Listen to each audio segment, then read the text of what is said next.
কেই কেজিকৈ আহিছে এটা টিঙত? 3 কেজি।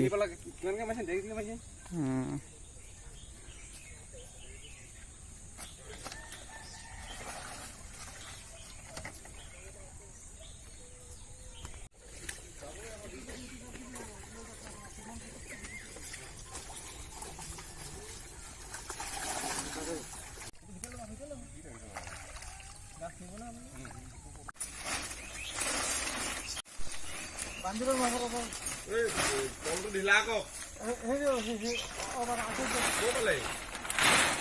নকলিব